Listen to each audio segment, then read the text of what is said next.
మరి ఉస్మానియా యూనివర్సిటీ కేంద్రంగా ఆనాడు విద్యార్థి లోకం ఆ కావడిని భుజాన మోసి తెలంగాణ రాష్ట్రం వచ్చేంత వరకు ఎక్కడ కూడా వెనకడుగు వేయకుండా అనేక సార్లు లాఠీల దెబ్బలకు తూటాలకు ఎదురొడ్డి పోరాటం చేస్తే విద్యార్థులు ఎంతోమంది తమ ప్రాణత్యాగాలను అర్పిస్తే ఈ రాష్ట్రం ఏర్పడ్డది తప్ప ఈరోజు ఒక కుటుంబం రాష్ట్రంలో మేమే తెలంగాణకు చేస్తామన్నట్టుగా, తెలంగాణ అంటేనే మేమే అన్నట్టుగా ప్రవర్తిస్తూ రాష్ట్రంలో ఈరోజు విద్యార్థులను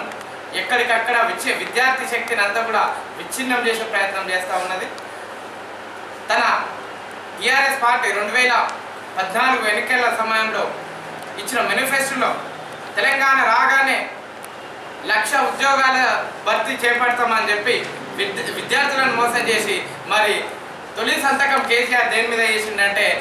రామోజీ ఫిలిం సిటీ భూములపైనే తన తొలి సంతకం చేయడం చాలా బాధాకరం. ఈరోజు ఉద్యమకారులను అందరినీ కూడా అవమానిస్తూ తెలంగాణ వ్యతిరేకతకు పెద్దపీట వేస్తూ తన మంత్రివర్గంలో స్థానం ఎవరైతే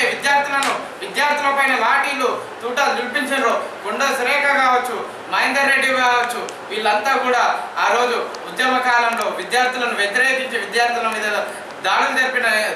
దాడులు జరిపించిన వాళ్ళే. కాబట్టి ఈరోజు తెలంగాణలో ఒక ఇంటి పార్టీ అనేది ఎందుకు రాబోతుందంటే ఈరోజు కేసీఆర్ కుటుంబం కాదు ఇంటి పార్టీ అంటే సబ్బండ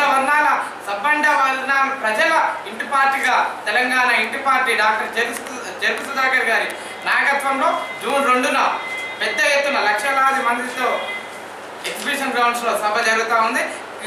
అందుకని ప్రతి నియోజకవర్గం నుంచి కూడా పెద్ద ఎత్తున తల్లి ఈ సభను విజయవంతం చేయాలని కోరుతా ఉన్నాం.